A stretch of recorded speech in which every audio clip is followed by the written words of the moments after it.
Hello friends, कुसागर competition classes के YouTube channel में आपका स्वागत है। काफ़ी दिन से हम लोगों की मुलाकात नहीं हो पाई, एक सप्ताह से नहीं मिल पाए हैं क्योंकि लैक ऑफ रिसोर्सेस की वजह से, रिसोर्सेज ना होने की वजह से नहीं क्लासेस बन पा रही हैं, वीडियोस।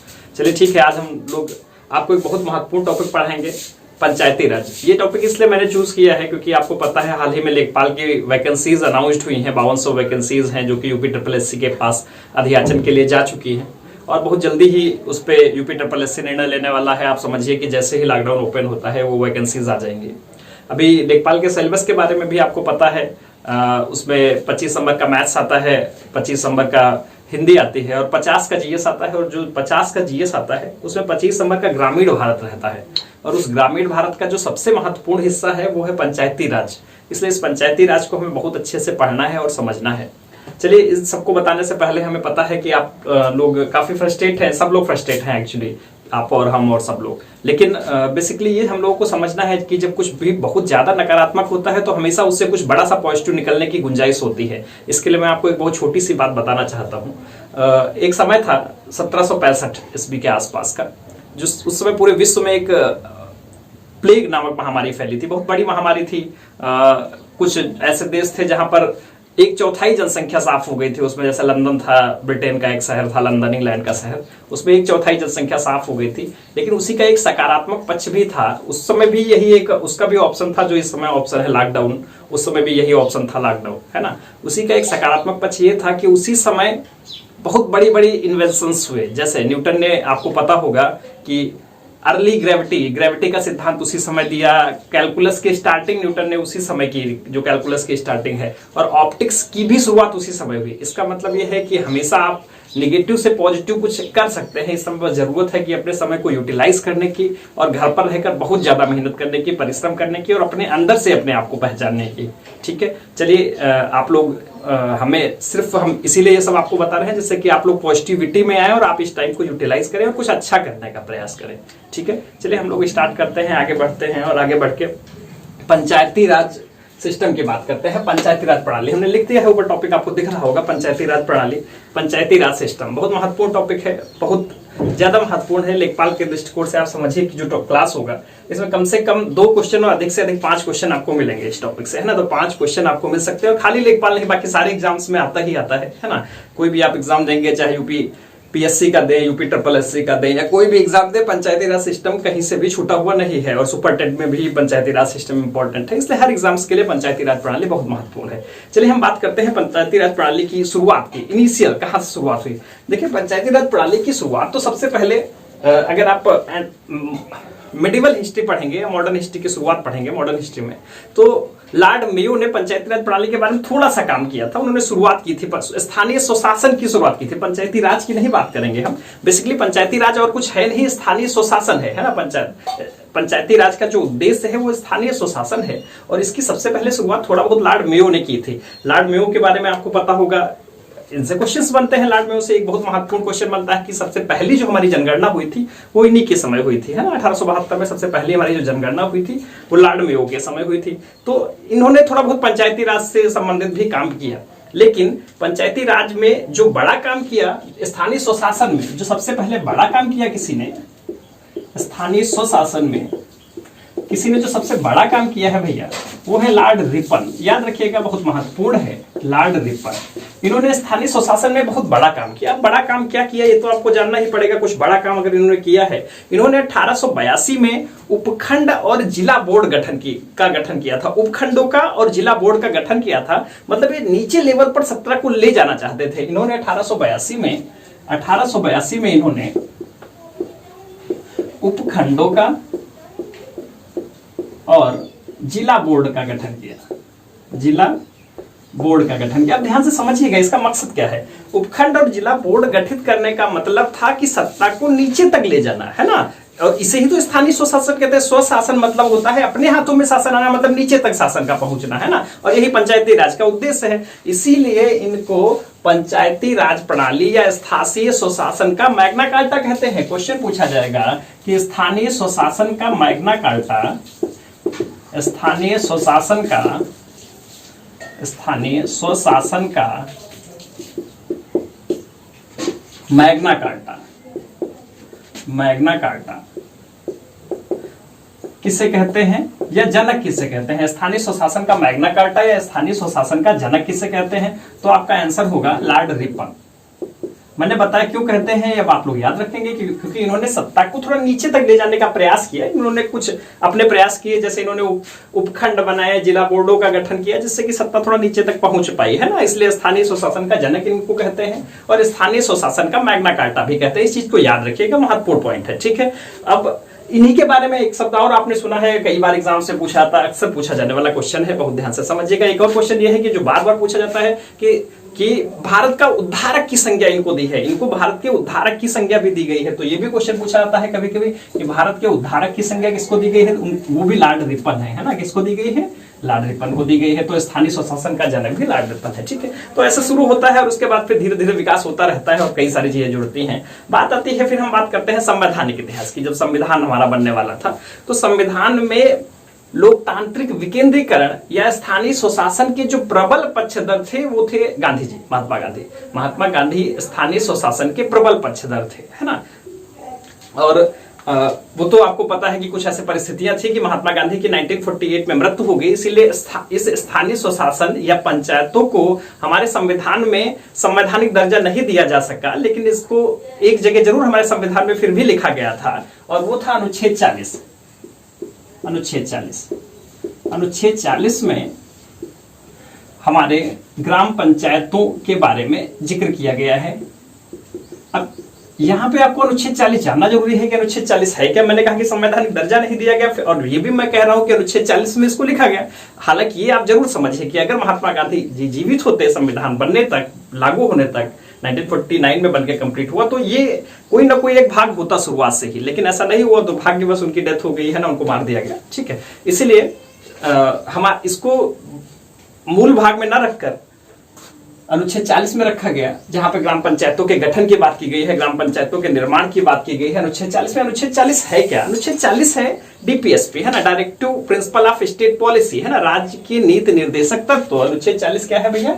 राज्य के नीति निर्देशक तत्व। डीपीएसपी है directive principle of state policy, राज्य के नीति निर्देशक तत्व है। अब भैया आपको पता है कि अब आप सोच रहे होंगे सर संविधान में लिखा तो है, फिर आप कैसे कह रहे हैं कि संविधान में नहीं था। ये डीपीएसपी जो होती है वो राज्य सरकारों के लिए बाध्यकारी नहीं होती है, राज्य सरकारों के लिए सुझाव होता है। आपको जब बाद में पढ़ाया जाएगा तो बताया जाएगा कि डीपीएसपी में जो कुछ भी लिखा है वो राज्य सरकार के लिए केवल एक सुझाव मात्र है, तो ये कंपलसरी नहीं है ऐसा कुछ हो। ठीक है, तो इसका मतलब ये है कि सबसे पहले अगर कहीं भी स्थानीय स्वशासन या पंचायती राज प्रणाली या ग्राम पंचायतों के निर्माण की बात की गई तो अनुच्छेद 40 में की गई है और ये डीपीएसपी में आता है, राज्य के नीति निर्देशक तत्व में आता है। किस भाग में है भैया? ये भाग 4 में है। किस भाग में है? भाग 4 में है अनुच्छेद 40, ग्राम पंचायतों का गठन। ठीक है, चलिए ठीक है। अब यहाँ पर थोड़ा सा हो गया हमारा कि ये ग्राम पंचायतों की बात कैसे हुई, है ना।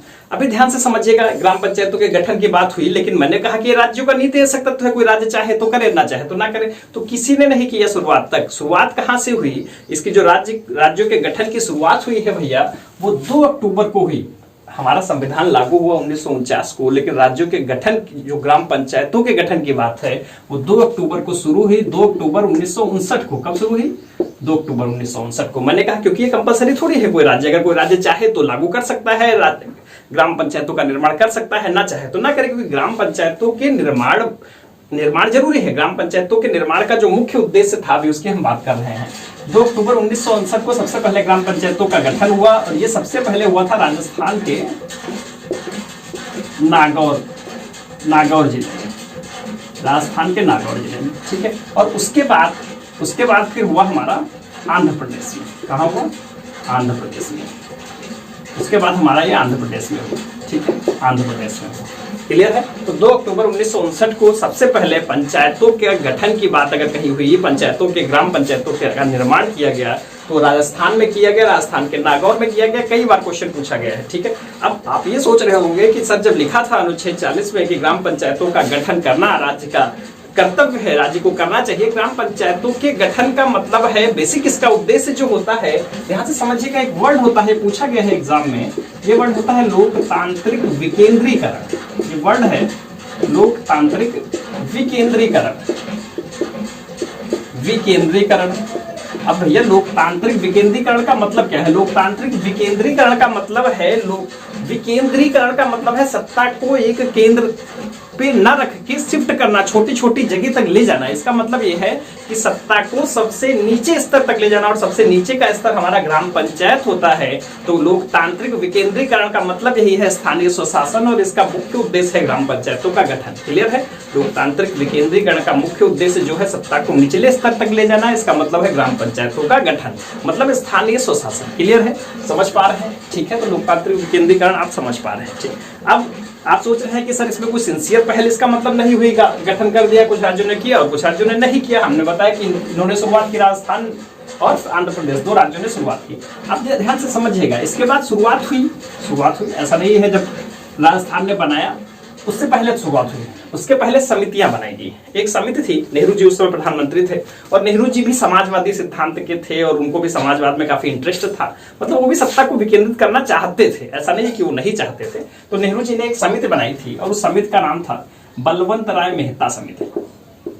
बलवंत राय मेहता समिति। नेहरू जी ने एक समिति बनाई, इसका नाम था बलवंत राय मेहता समिति, और ये समिति बनी 1957 में, 1957 में, और इसने अपनी रिपोर्ट 1958 में दी। 1957 में समिति बनी और 1957 के एंड में और 1958 में इसकी रिपोर्ट आई, और उस रिपोर्ट में इसने साफ साफ जो अनुशंसा की, उसमें सबसे जो मुख्य अनुशंसा है जो पूछा जाता है, उसने कहा कि त्रिस्तरीय, ध्यान से समझिएगा, त्रिस्तरीय ग्राम पंचायत प्रणाली का गठन। इन्होंने कहा त्रिस्तरीय ग्राम पंचायत प्रणाली का गठन, मतलब इन्होंने कहा कि ग्राम पंचायत प्रणाली बनाई जाए, शासन गांवों तक पहुंचाया जाए, और वो जो प्रणाली होगी वो 3 स्तर की होगी। त्रिस्तरीय ग्राम पंचायत प्रणाली का गठन होगा। ठीक है, अब वो त्रिस्तरीय ग्राम पंचायत प्रणाली में आपको पता है कौन कौन से स्तर होते हैं, ये भी कई बार पूछा गया है। तो सबसे पहले क्या होता है? ग्राम सभा, ग्राम सभा। फिर उसके बाद कभी कभी होता है पंचायत समिति, पंचायत समिति। पंचायत समिति को कभी कभी बोल देते हैं क्षेत्र पंचायत या क्षेत्र समिति। ग्राम पंचायत, फिर पंचायत समिति या क्षेत्र पंचायत। ग्राम पंचायत सबसे पहले बोलते हैं, पहला स्तर है हमारा ग्राम पंचायत। दूसरा क्षेत्र पंचायत भी बोलते हैं इसको, क्षेत्र पंचायत या पंचायत समिति, दोनों चीजें बोलते हैं। तीसरा है जिला समिति या जिला पंचायत, जिला समिति या जिला पंचायत। 3 स्तर बोले, जिला पंचायत या जिला समिति। तो पहला ग्राम पंचायत या ग्राम समिति, दूसरा पंचायत समिति या क्षेत्र पंचायत, तीसरा जिला समिति या जिला पंचायत। ठीक है, 3 स्तरों में बोला कि सत्ता को आप विकेंद्रित करो और गांव तक सत्ता को पहुंचाओ, है ना। इसका मतलब इन्होंने सबसे पहले बात की थी लोकतांत्रिक विकेंद्रीकरण की। हालांकि बेसिक अगर हम देखें तो शुरुआत तो वहीं से हो गई थी, स्थानीय स्वशासन से, लेकिन इन्होंने स्पष्ट तौर पर लोकतांत्रिक विकेंद्रीकरण का अगर किसी ने बात की है तो लोकतांत्रिक विकेंद्रीकरण की बात इन्होंने ही की है। किसने की है? बलवंत राय मेहता समिति ने। ठीक है, त्रिस्तरीय ग्राम पंचायत प्रणाली के बारे में बात की है। ठीक है, अब ये 1957 में मैंने बोला समिति बनी, 1958 में इसका रिजल्ट आया, है ना। और उसके बाद कुछ कॉन्सिक्वेंसेस ऐसे रहे कि 1964 में नेहरू जी की डेथ हो गई, है ना। और उसके बाद हमारे राजनीतिक घटनाक्रम बहुत तेजी से बदलते रहे। उसके बाद आपको पता है भारत चीन युद्ध हुआ और फिर भारत पाकिस्तान युद्ध हुआ, इंदिरा गांधी जी प्रधानमंत्री बनी। और ध्यान से समझिएगा, इंदिरा गांधी जी को काफी सशक्त नेता के तौर पर माना जाता है, नेत्री के तौर पर, और बेसिकली वो सत्ता का बंटवारा नहीं चाहती थी। तो उस समय कुछ ऐसा नहीं हुआ, ये सब एकदम ठंडे बस्ते में चला गया। वो सत्ता का एक शीर्ष चाहती थी, सिर्फ एक ही शीर्ष, और वही बना रहा। ठीक है, तो इसका मतलब 1957 पहली समिति 1957 में बनी है, फिर 20 साल कुछ नहीं हुआ, 20 साल तक कुछ नहीं हुआ। और 20 साल बाद 1977 1977 में अशोक मेहता समिति आई। अशोक मेहता समिति मोरारजी देसाई के समय 1977 में 1977 में 20 साल बाद इंदिरा गांधी ने बीच में कुछ नहीं किया और कई सारे जो बीच के प्रधानमंत्री हैं, इंदिरा गांधी या लाल बहादुर शास्त्री, उन्होंने बीच में कुछ नहीं किया और 20 साल बाद एक नई समिति बनाई गई फिर से ग्राम पंचायतों के लिए। इसका नाम है अशोक मेहता समिति। मोरारजी देसाई ने इसको कंस्ट्रक्ट किया। ये भी जानना जरूरी है, काल के हिसाब से आपको समझना जरूरी है कि उस समय कौन प्रधानमंत्री था, है ना। तो उस समय प्रधानमंत्री मोरारजी देसाई थे। मोरारजी देसाई ने इसको कंस्ट्रक्ट किया। मोरारजी देसाई ने बोला कि अब जो नई समिति बनेगी ये अब बताए हमको, है ना, कि क्या क्या करना है और कैसे करना है। तो अशोक मेहता समिति बनी और इसका भी रिजल्ट आया 1978 के आसपास। और इस रिजल्ट में जो बात की गई मुख्यतः, तो थोड़ा सा कंट्राडिक्शन था उससे। इन्होंने कहा कि 2 स्तरीय ग्राम पंचायतों का गठन होना चाहिए। 2 स्तरीय, उसमें त्रिस्तरीय ग्राम पंचायत प्रणाली थी, इसमें 2 स्तरीय ग्राम पंचायत प्रणाली की बात की गई, ठीक है। ये मुख्य बात है, इसके दोनों में अंतर है। बलवंत राय मेहता समिति त्रिस्तरीय ग्राम पंचायत प्रणाली की बात करता है और जो अशोक मेहता समिति है वो द्विस्तरीय ग्राम पंचायत प्रणाली की बात करता है, ठीक है। तो 2 स्तरीय ग्राम पंचायत प्रणाली की बात की। और हालांकि उस समय भी राजनीतिक घटनाक्रम आपको पता है, अगर आपने पढ़ा है तो अच्छा है, क्योंकि बहुत तेजी से बदला, है ना। मोरारजी देसाई काफी कम समय तक रहे और उसके बाद उनको रिप्लेस किया गया। उनको रिप्लेस करने के बाद चौधरी चरण सिंह बने और फिर उनको रिप्लेस करके इंदिरा गांधी आई। तो पूरा घटनाक्रम एकदम बदलता रहा और कुछ नहीं हुआ उस दौरान भी। मोरारजी देसाई अगर ज्यादा समय तक रहते तो इसको लागू करते, वो प्रयास कर रहे थे। वो भी समाजवादी नेता ही थे, वो भी चाहते थे इसको लागू हो, लेकिन नहीं लागू हुआ। उसके बाद कुछ समय तक बहुत शार्ट टर्म पीरियड के लिए चौधरी चरण सिंह बने और उसके बाद फिर इंदिरा गांधी सत्ता में वापस आई। अब जब इंदिरा गांधी के बाद राजीव गांधी आया सत्ता में, तब फिर पंचायती राज प्रणाली के लिए बहुत सिंसियर एफर्ट्स किए गए, है ना। तो अगली जो हमारी समिति बनी है भैया, जो हमारी नेक्स्ट समिति है, वो है हमारी राव समिति। GV के राव बोलते हैं या राव समिति, आप कुछ भी बोल सकते हैं, चाहे GV के राव बोले चाहे राव समिति बोले। और ये आई है 1985 में, GV के राव समिति, राव समिति या GV के राव समिति, कुछ भी बोल सकते हैं। 1985 में आई है और इसने भी बोला कि पंचायतों को सुदृढ़ करो। इसने बहुत ज्यादा स्तरों के बारे में डिटेल से चर्चा नहीं की, लेकिन इसने यही बोला कि पंचायतों को सुदृढ़ करो। ये बहुत महत्वपूर्ण नहीं थी ये समिति, ठीक है, और बहुत ज्यादा ये प्रभावी नहीं रही। तो एक तुरंत नई समिति बनाई गई और उस नई समिति का नाम है सिंघवी समिति। सिंघवी समिति बनाई गई अगले ही वर्ष इसके 1986 में। लगातार इस पे काम होता रहा। राजीव गांधी इसके लिए सिंसियर थे, वो करना चाहते थे, ग्राम पंचायत प्रणाली को लागू करना चाहते थे, वो इसको संवैधानिक दर्जा देना चाहते थे। और इस सिंघवी समिति ने की जो रिकमेंडेशन है, दे आर वेरी इंपॉर्टेंट। इन्होंने कहा कि पहली बात इन्होंने कही त्रिस्तरीय ग्राम पंचायत प्रणाली की बात, इन्होंने भी वही दोहराई, त्रिस्तरीय ग्राम पंचायत प्रणाली होनी चाहिए, इन्होंने भी उसी बात को दोहराया। और इन्होंने कहा कि इनको संवैधानिक दर्जा देना चाहिए। इन पंचायतों को क्या किया जाना चाहिए भैया?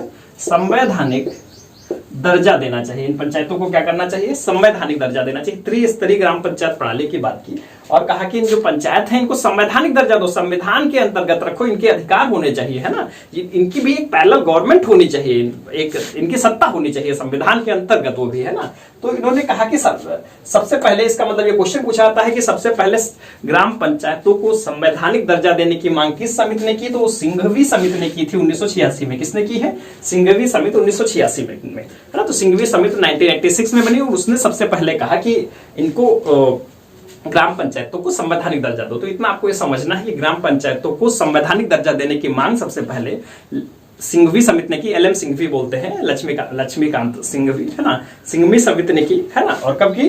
1986 में। क्लियर है? ठीक है, चलिए ठीक है। उसके बाद फिर एक और समिति बनी, वो है थुंगन समिति।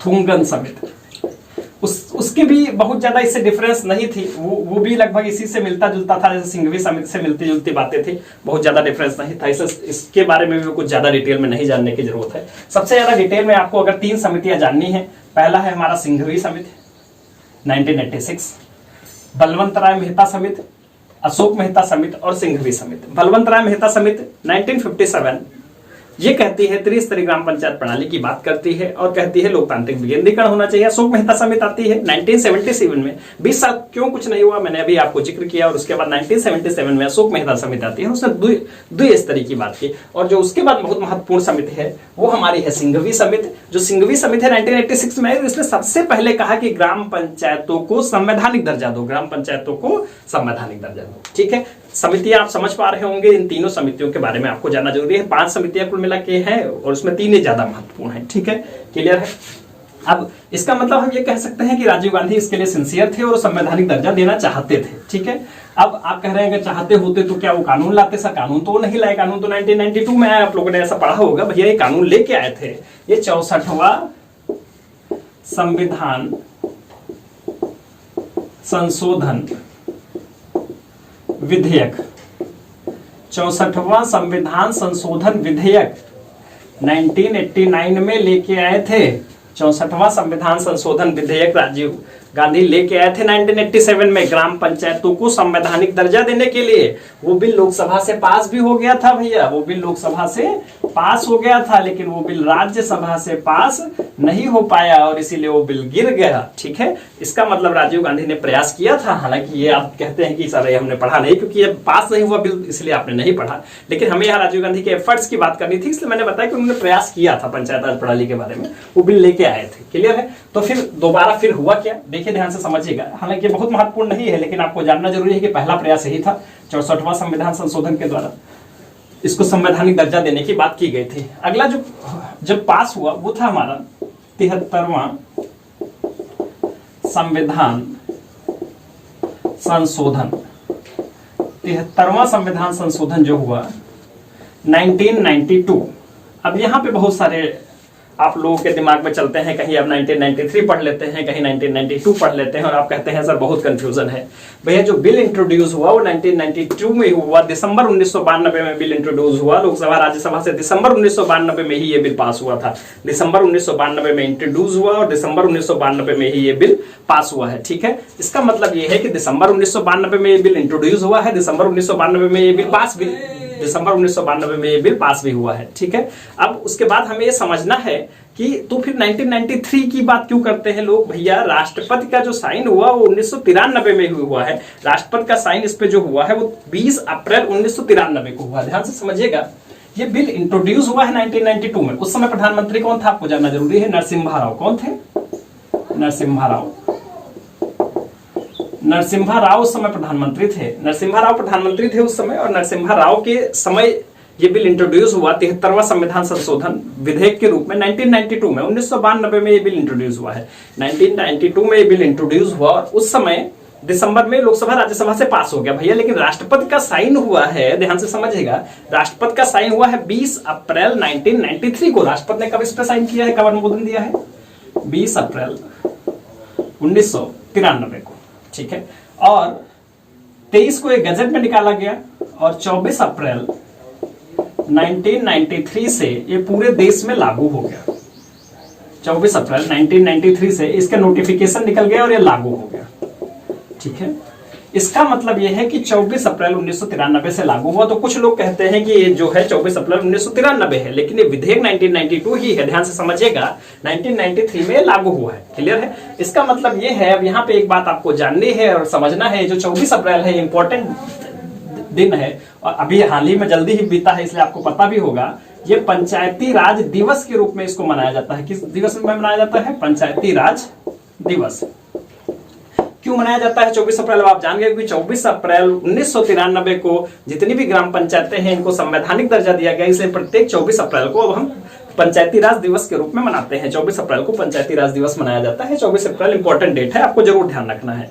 ठीक है, महत्वपूर्ण डेट है, आपको याद रखना है। अब ध्यान से समझिए, जो बिल इंट्रोड्यूस हो गया, बिल पास हो गया, अब इसमें कौन कौन सी महत्वपूर्ण चीजें हैं वो सारी चीजें हमको समझनी है। जैसे ये तो आप समझ गए हैं कि बिल 1992 में आया है दिसंबर में, इसलिए पंचायत, और कौन था उस समय प्रधानमंत्री? नरसिम्हा राव थे। बिल 1992 में आया है, 73वें संविधान संशोधन के द्वारा 1992 में आया है, लेकिन पास फाइनल जो हुआ है 24 अप्रैल 1993 से लागू हुआ है। इसलिए प्रत्येक वर्ष 24 अप्रैल को पंचायती राज दिवस मनाते हैं। आप जरूर नोट करिएगा, बहुत महत्वपूर्ण चीज है। अगर आप पूरा वीडियो भैया ध्यान से देखेंगे, मेरी गारंटी है एक भी क्वेश्चन आपका नहीं छूटेगा, ना तो कोई फैक्ट यहाँ पे छूट रहा है। सब कुछ बता रहा हूं मैं, कुछ भी ऐसा नहीं है जो छूटे, सब कुछ समराइज करके आपको मैं बता रहा हूं। ठीक है, अब जब 73वां संविधान संशोधन लागू हो गया, 73वां संविधान संशोधन लागू हो गया,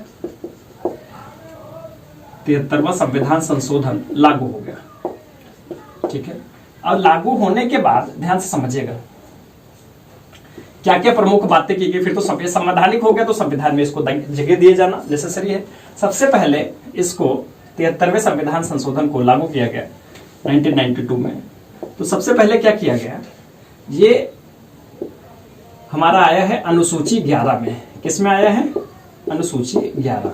ठीक है, ये किस में जोड़ा गया? एक अनुसूची बढ़ाई गई इसी के द्वारा, अनुसूची 11, और कहती है कि पंचायती राज प्रणाली के बारे में बात करती है, ग्राम पंचायतों के गठन के बारे में बात करती है, ग्राम पंचायतों के कार्यों के बारे में बात करती है। और इसमें कुल मिला के 29 विषय हैं। ये भी पूछा जाता है, कितने विषय हैं भैया?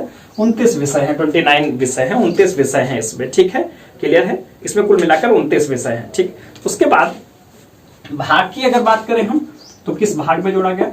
भाग 9 में जोड़ा गया। भाग 9 में इसको जोड़ा गया। हम बाद में बताएंगे, वैसे तो भाग 9 कैंसिल कर दिया गया था, लेकिन बाद में इसको भाग 9 में इसको जोड़ दिया गया। पंचायती राज प्रणाली को शुरुआत किया गया संविधान की हम बात करेंगे तो आपको बताएंगे कई सारे संविधान में इनिशियल चेंजेस हुए थे बहुत सारे। ठीक है, तो भाग 9 में इसको जोड़ा गया, और भाग 9 में जोड़ा गया। ठीक है, तो उसमें अनुच्छेद क्या थे? अनुच्छेद 243 से लेके 243 ओ तक कुल मिला के 16 अनुच्छेद थे। 16 अनुच्छेद इसके लिए बनाए गए। कितने अनुच्छेद बनाए गए भैया? 16। ठीक है, तो ये समझिए 73वें संविधान संशोधन के द्वारा ग्राम पंचायतों को अनुसूची 11 में जोड़ा गया। अनुसूची 11 के अंतर्गत 29 विषय दिए गए कार्य करने के लिए। भाग 9 में जोड़ा गया। भाग 9 में और भी कई सारी चीजें हैं। नौ है, नौका है, नौखा है। अभी नौका की अगर बात करेंगे तो शहरी संस्थाएं आती हैं, नौखा में सहकारी समितियां आती हैं, ये सब बाद में जोड़ी गई हैं। ठीक है, तो वो सब बात की बातें हैं। फिलहाल हम ग्राम पंचायत प्रणाली पढ़ रहे हैं, इसलिए हम बताएंगे भाग 9 में इसको जोड़ा गया। उसके बाद फिर आगे बताएंगे अनुच्छेद में किस में जोड़ा गया। तो अनुच्छेद 243 से लेके 243 ओ तक ग्राम पंचायत प्रणाली की बात करता है। इस ग्राम पंचायत प्रणाली में कुल मिला के 16 अनुच्छेद है। कुल मिला के 16 अनुच्छेद है। क्लियर है? समझ गए इस चीज को? ठीक है, सबसे पहले किस राज्य ने लागू किया? तो वो है हमारा मध्य प्रदेश। किसने लागू किया है? मध्य प्रदेश। मध्य प्रदेश ने सबसे पहले लागू किया। ठीक है, ग्राम पंचायत प्रणाली को लागू करने वाला, संवैधानिक रूप से लागू करने वाला पहला राज्य मध्य प्रदेश है। ठीक है, क्लियर है ना? ये चीजें आप समझ रहे होंगे। सारी चीजें बहुत महत्वपूर्ण हैं। हर जगह से क्वेश्चंस बार बार पूछे जाते हैं। कोई भी फैक्ट मिस नहीं हो रहा है और आपको मिस नहीं करना है। ठीक है, और इसी के द्वारा मैंने बताया 3 स्तर बनाए गए। तीनों स्तर अभी पहले भी मैंने बताया था, आपको पता है। तीनों स्तर कई बार पूछे गए, लेखपाल में सामान्यता पूछे जाते हैं तीनों स्तर। आपको पता है ग्राम पंचायत, पंचायत समिति या क्षेत्र पंचायत उसको बोलते हैं, और तीसरा है जिला पंचायत। ठीक है, क्लियर है? अभी इसमें एक बात और कही गई थी। ये कहा गया था कि अगर 20 लाख से कम आबादी है तो कोई जरूरी नहीं तीनों स्तर हो। ध्यान से समझिएगा, अगर किसी राज्य की आबादी 20 लाख से कम है तो कोई जरूरी नहीं त्रिस्तरीय ग्राम पंचायत प्रणाली हो। वहां 2 स्तरीय भी रख सकते हैं हम। और कौन सा स्तर हटेगा? बीच वाला स्तर हट जाएगा, जो क्षेत्र पंचायत या पंचायत समिति है वो स्तर हटा सकते हैं हम। ठीक है, और मेघालय, मिजोरम, नागालैंड में ऐसा ही है। वहां पे पंचायत तो त्रिस्तरीय ग्राम पंचायत प्रणाली लागू नहीं है। मेघालय, मिजोरम और नागालैंड। मेघालय, मिजोरम और नागालैंड। अब क्यों नहीं लागू है त्रिस्तरीय ग्राम पंचायत प्रणाली, इसके बारे में हम बाद में बात करेंगे डिटेल में क्यों नहीं लागू है। लेकिन क्वेश्चन पूछाएगा कहाँ नहीं लागू है, तो ध्यान रखेंगे मेघालय, मिजोरम और नागालैंड में लागू नहीं है त्रिस्तरीय ग्राम पंचायत प्रणाली। ठीक है, मेघालय, मिजोरम और नागालैंड में। क्लियर है? समझ पा रहे हैं? ठीक है, जरूर समझ पा रहे होंगे।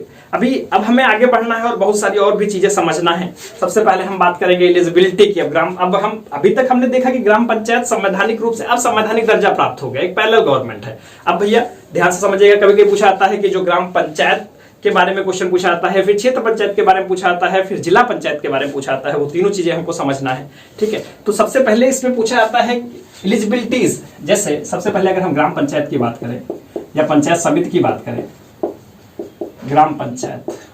ठीक है, अब ग्राम पंचायत की अगर हम बात करेंगे तो ग्राम पंचायत में ध्यान से समझिएगा, ग्राम पंचायत का जो प्रमुख होता है उसको हम प्रधान, ग्राम प्रधान या मुखिया कहते हैं। उसको क्या कहते हैं हम भैया? ग्राम प्रधान या मुखिया कहते हैं। ग्राम प्रधान या मुखिया। ठीक है, अब उसके बाद फिर दूसरी चीज ध्यान से समझिएगा, इसके लिए जो एलिजिबिलिटी होती है ग्राम प्रधान या मुखिया के लिए जो एलिजिबिलिटी होती है वो होता है, बहुत ध्यान से समझिएगा, बहुत टेक्निकल पॉइंट है, बहुत बार एग्जाम से पूछा गया है। वो एलिजिबिलिटी होती है कम से कम 21 वर्ष। अब आप लोकसभा और राज्यसभा आपको याद होगा, लोकसभा, राज्यसभा, विधानसभा। आप सोचोगे विधानसभा के लिए 25 होता है, लोकसभा के लिए 25 होता है, राज्यसभा के लिए और विधान परिषद के लिए आपको पता है 30 ईयर होता है, लोकसभा और इनके लिए 25 होता है। ध्यान से समझिएगा ये सारी चीजें। ठीक है, अब हम बात करते हैं इसके लिए तो ग्राम पंचायतों के लिए अगर बात करेंगे तो 21 वर्ष होता है एज। याद रखिएगा, क्वेश्चन बहुत बार पूछा गया है ना। जैसे अगर आपको पूछा है कि ग्राम प्रधान बनने के लिए कम से कम कितना एज होती है, या ग्राम पंचायत सदस्य बनने के लिए कितना एज होनी चाहिए मिनिमम, तो 21। ये वोटर की नहीं है, ये ग्राम पंचायत सदस्य मतलब वार्ड मेंबर या ग्राम प्रधान बनने की एज है, वो कितनी है 21 ईयर्स। ठीक है, क्लियर है। अब क्या यही एलिजिबिलिटी होती है? नहीं, बाकी जो एलिजिबिलिटी होती है वो भैया विधान सभा का सदस्य बनने की योग्यता हो, विधानसभा का सदस्य बनने की योग्यता होनी चाहिए इसमें। मतलब भैया एमएलए साहब की जो योग्यताएं होनी चाहिए वही ग्राम प्रधान की योग्यताएं होनी चाहिए सेम। सिर्फ एज को छोड़कर, केवल एज एक ऐसा पैरामीटर है जो बार्ड होता है, एज अलग है, एज को छोड़कर बाकी सारी जो क्वालिटीज हैं वो जो सेम एमएलए में जो होनी चाहिए वही ग्राम प्रधान में होनी चाहिए। केवल एज का फैक्टर अलग है, और एज कितनी होनी चाहिए 21 वर्ष होनी चाहिए। ठीक है, और बाकी सारी क्या होनी चाहिए एलिजिबिलिटीज विधानसभा का सदस्य बनने की। ठीक है, ये तो योग्यताओं की बात होगी भैया। चलो अब योग्यता हो गया। योग्यता के बाद बात होती है रिजर्वेशन की। यहां से खूब क्वेश्चन निकलते हैं रिजर्वेशन से। अभी यूपी टेट पे हाल ही में पूछा गया है, कई सारे एग्जाम्स में बार बार पूछा जाता है। जो रिजर्वेशन है ये ग्राम पंचायत प्रणाली एकमात्र ऐसा सिस्टम है जिसमें महिलाओं को 1/3 रिजर्वेशन की बात की गई है, कम से कम 1/3, है ना। तो याद रखिएगा कि ग्राम पंचायत में महिलाओं के लिए 1/3 रिजर्वेशन होता है, वो भी कम से कम मिनिमम। अभी कुछ राज्य 50% भी कर चुके हैं, है ना। तो कम से कम 1/3 प्रत्येक राज्य में होना चाहिए महिलाओं का प्रतिनिधित्व। ठीक है, तो कम से कम जो महिलाओं का प्रतिनिधित्व होना चाहिए वो 1/3 होना चाहिए। अब आप कहोगे सर केवल महिलाओं का रिजर्वेशन होता है क्या? ऐसा भी नहीं है, महिलाओं का कंपलसरी है। ये महिलाओं का रिजर्वेशन जातियों से अलग है, बाकी जातियों के हिसाब से भी रिजर्वेशन है। जैसे SC और ST की अगर बात करेंगे भैया तो इनका जनसंख्या के आधार पर रिजर्वेशन दिया जाएगा। कैसे दिया जाएगा? जनसंख्या के आधार पर। जनसंख्या के आधार पर SC और ST का रिजर्वेशन ग्राम पंचायतों में होता है। और OBC का भैया वो सरकार के ऊपर छोड़ा जाता है कि अगर आपके वहां OBC हैं तो आप चाहो तो OBC के लिए प्रतिनिधित्व करो और ना चाहो तो ना करो। ठीक है, OBC का गवर्नमेंट पर, स्टेट गवर्नमेंट पर निर्भर होता है। ठीक है, तो ये हो गई रिजर्वेशन की बात। ठीक है, उसके बाद फिर आगे आपको ये समझना है कि चुनाव कराता कौन है ना। ये तो बात होगी रिजर्वेशन की। तो महिलाओं के लिए 1/3 है कम से कम, जरूर याद रखिएगा। कई सारे ऐसे राज्य हैं जिन्होंने 50% कर दिया है, उसकी बात करेंगे हम लोग, है ना। महिलाओं के लिए कम से कम 1/3 रिजर्वेशन होना चाहिए ग्राम पंचायतों में। और SC ST का जनसंख्या के आधार पर होता है। OBC के लिए राज्य को अलग से अपना नियम बनाना पड़ता है। ठीक है, समझ पा रहे हैं? चलिए ठीक है, इससे थोड़ा आगे प्रोसीड करते हैं हम और आगे बात करते हैं कि चुनाव कौन करवाता है। कई बार क्वेश्चन पूछा जाता है कि निर्वाचन आयोग चुनाव कराता है। नहीं, हम बात राज्य निर्वाचन आयोग की करें या राज्य सरकार की करें, चुनाव कराने की ग्राम पंचायतों की जो जिम्मेदारी होती है वो स्टेट गवर्नमेंट की होती है। किसकी होती है भैया? स्टेट गवर्नमेंट की, केंद्र सरकार की नहीं होती। और इसी के अंतर्गत आता है राज्य निर्वाचन आयोग। क्या आता है भैया? राज्य निर्वाचन आयोग। ठीक है, बेसिकली स्टेट गवर्नमेंट की जिम्मेदारी होती है ग्राम पंचायतों का चुनाव कराने की। अब क्या मतलब जब मन हो तब चुनाव कराए, ऐसा भी नहीं है। इसके लिए प्रावधान दिए गए हैं। क्या दिया गया है? कार्यकाल कितना होगा? कार्यकाल होगा ग्राम पंचायतों का 5 वर्ष। कितना होगा? 5 वर्ष। ठीक है, 5 वर्ष बाद चुनाव होंगे, लेकिन कभी अगर विषम परिस्थितियां होती हैं तो आगे बढ़ाया जा सकता है। वो राज्य सरकार की विल पावर पर है, राज्य सरकार की अपनी स्वेच्छा पर है। वो कुछ कानून बनाकर उसको आगे बढ़ा सकते हैं। जैसे इस बार अगर महामारी फैली है तो हो सकता है बढ़ा दिया जाए, ऐसा संभव है। ठीक है, वैसे सामान्यतः 5 वर्ष पूरा होने से पहले चुनाव करा लेना राज्य सरकार की जिम्मेदारी है। मतलब ये जिम्मेदारी नहीं है, राज्य सरकार को कराना होता है। अगर वो नहीं कराएगी तो उसके लिए उसको अलग से बिल इंट्रोड्यूस करना पड़ता है। ठीक है, तो 5 साल के अंदर चुनाव कराना होता है। ठीक, अगर मान लो बीच में कहीं पद छोड़ दिया जाए, मतलब ग्राम प्रधान मान लो सस्पेंड हो जाए या ग्राम प्रधान की डेथ हो जाए, ऐसा कुछ होता है, तो उस समय से जो उप प्रधान होगा वो प्रधान बन जाएगा और 6 महीने के अंदर दोबारा चुनाव कराना होगा। तो ये पूछा जाता है कि अगर ग्राम प्रधान का पद रिक्त हो गया है तो कितने समय के अंदर दोबारा चुनाव कराना होगा। ध्यान से समझिएगा, अगर पद रिक्त हो गया है, अगर पद रिक्त हो गया है किसी भी कारणवश, तो 6 माह के अंदर चुनाव कराना होगा। 6 माह के अंदर चुनाव कराना होगा। अगर पद रिक्त हो गया है तो 6 माह के अंदर ग्राम पंचायत का चुनाव कराना पड़ेगा। ये चीज है, अगर पद कभी भी रिक्त हो जाता है तो 6 माह के अंदर उसका चुनाव कराना होता है। ठीक है, चलिए अब ये तो हो गई चुनाव की बात, कैसे चुनाव होता है। अब हम बात करते हैं वर्किंग की।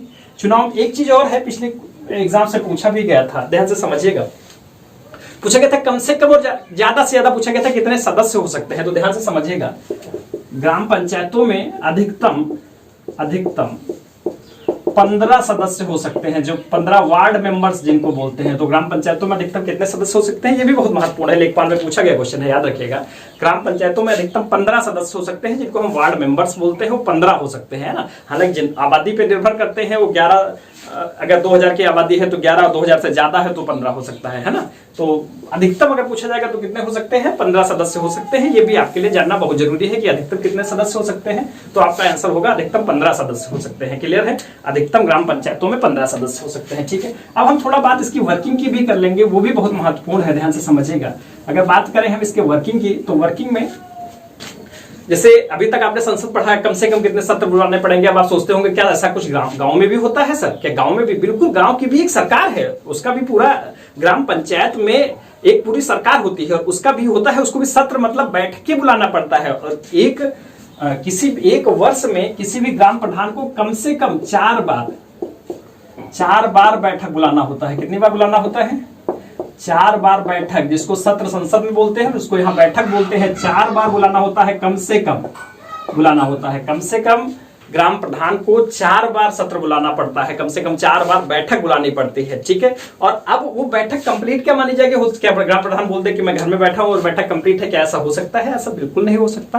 वो बैठक कंप्लीट तब मानी जाएगी जब कुल सदस्य संख्या, सदस्य का मतलब यहाँ पॉपुलेशन से है, जो ग्राम पंचायत में वार्ड मेंबर से सदस्य का मतलब नहीं है, जो पूरी पॉपुलेशन है, अगर हम उसकी बात करें तो कम से कम उसका 5%। 5% का मतलब समझिए, जैसे मान लो एक गांव की आबादी 2000 है, ठीक है। अब 2000 का 10% 200 हुआ। मैथ्स भी पढ़ाता हूं मैं, आप ये तो आप जानते ही होंगे। 2000 का 10% 200 हुआ तो 5% 100 हो गया। तो कम से कम 100 लोग होंगे प्रधान और उनके पंचों के साथ, तब ये बैठक कंप्लीट मानी जाती है। ठीक है, कम से कम इसको गढ़पूर्ति या कोरम कहते हैं। ये पूछा जाता है, कोरम है ना, गढ़पूर्ति या कोरम कहते हैं। और कितना होता है भैया? 5%, कम से कम 5% होता है ना। तो जैसे 2000 जनसंख्या है तो कम से कम 100 लोग अगर उस बैठक में उपस्थित होंगे मिनिमम, तभी वो बैठक संपन्न मानी जाएगी, अन्यथा वो बैठक संपन्न नहीं मानी जाएगी। हालांकि पहली बैठक के लिए थोड़ा एक्सेप्शन दिया गया है, और ग्राम प्रधान की पहली बैठक में इसी को वीडियो 1 घंटे इंतजार करता है। वो वीडियो ब्लॉक डेवलपमेंट ऑफिसर होता है, उस बैठक में उसको उपस्थित होना होता है, और वो 1 घंटे इंतजार करने के बाद अगर ये 5% का कोरम कंप्लीट नहीं होता है तो वो इसको घटाकर 2.5% कर सकता है। 2.5% का मतलब 1/40 कर सकता है। जैसे यहाँ 1/20 हुआ तो 1/40 भी कर सकता है। ये गढ़पूर्ति या कोरम बोलते हैं। क्लियर है, ध्यान रखिएगा। सामान्यतः कोरम कितना होता है? 5% होता है, वो भी कुल जनसंख्या का 5% बैठक में उपस्थित होना चाहिए। और कम से कम कितनी बैठकें होनी चाहिए? 4 बैठक होनी चाहिए। क्लियर है, तो इस हिसाब से आप ग्राम पंचायत की वर्किंग के बारे में समझ गए, है ना। यहाँ से क्वेश्चन पूछे जाते हैं, सारी चीजें बहुत महत्वपूर्ण है। कई सारी ऐसी चीजें होंगी जो शायद आप ना जानते हो, वो आप जान पाए हैं। हमारा प्रयास है कि आप बहुत सारी चीजें समझ पाए होंगे, है ना। अब एक बार सारी चीजें अपने आप रिकॉल करिए, सब कुछ समझिए, बहुत अच्छे से सब कुछ समझ आ जाएगा। जैसे मैंने बोला, कुछ बहुत महत्वपूर्ण चीजें हैं जिनके बारे में आपको फिर से एक बार बताता हूं सारी चीजें। सबसे पहले ग्राम पंचायतों के निर्माण की बात करें या स्थानीय स्वशासन की बात करें तो लॉर्ड रिपन को स्थानीय स्वशासन का जनक कहते हैं, उनको स्थानीय स्वशासन का मैग्ना कार्टा कहते हैं। ठीक है, 1882 में उन्होंने जिला बोर्डों का गठन किया। ठीक है, इसलिए उनको स्थानीय स्वशासन का जनक कहते हैं। उसके बाद हमारे संविधान में उसको अनुच्छेद 40 में रखा गया। अनुच्छेद 40 डीपीएसपी है, directive principle of state policies, उसमें रखा गया। उसमें राज्यों की इच्छा पर निर्भर था, इसलिए गठन हमारे ग्राम पंचायतों का नहीं हो पाया। ठीक है, पहला जो राज्य था जिसने ग्राम पंचायतों का निर्माण किया वो राज्य राजस्थान है। 2 अक्टूबर 1959 को राजस्थान के नागौर जिले में ग्राम पंचायतों का निर्माण किया गया, और उसके बाद फिर आंध्र प्रदेश में निर्माण किया गया। ठीक है, अब इसके लिए नेहरू जी ने एक समिति बनाई 1957 में। वो बलवंत राय मेहता समिति थी। उसने कहा कि त्रिस्तरीय ग्राम पंचायत प्रणाली की आप शुरुआत करिए। वो 3 स्तर कौन कौन से हैं, बहुत ध्यान से समझिएगा। वो जो भैया 3 स्तर हैं वो है, सबसे पहला ग्राम पंचायत, दूसरा है पंचायत समिति जिसको हम क्षेत्र पंचायत कहते हैं, और तीसरा है हमारा जिला पंचायत। तीसरा हमारा है जिला पंचायत। ग्राम पंचायत के प्रमुख को मुखिया या ग्राम प्रधान कहते हैं।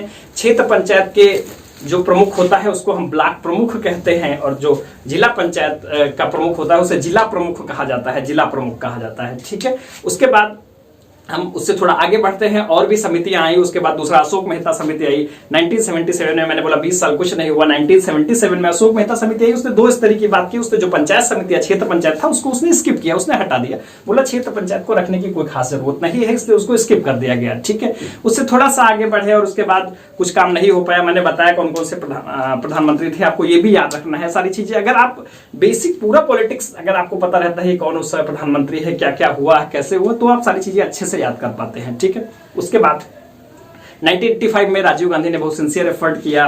उन्होंने एक समिति बनाई, राव समिति। बहुत ज्यादा उसकी इंपॉर्टेंट फाइंडिंग्स नहीं है, लेकिन 1986 में एक सिंघवी समिति है, ये बहुत महत्वपूर्ण है। इसने सबसे पहले कहा कि ग्राम पंचायतों को संवैधानिक दर्जा दिया जाए। संवैधानिक दर्जा देने की मांग सिंघवी समिति ने की 1986 में। ठीक है, फिर 1989 में थुंगन समिति बनी, उसका भी बहुत इंपॉर्टेंट फाइंडिंग्स नहीं है। राजीव गांधी सिंसियर थे, 64वां संविधान संशोधन विधेयक लाए और इसके द्वारा उन्होंने ग्राम पंचायतों को संवैधानिक दर्जा देने का पूरा प्रयास किया, हालांकि वो पास नहीं हो पाया, वो फेल हो गया। फिर नरसिम्हा राव की सरकार में 73वें संविधान संशोधन 1992 के द्वारा ग्राम पंचायतों को संवैधानिक दर्जा दिया गया।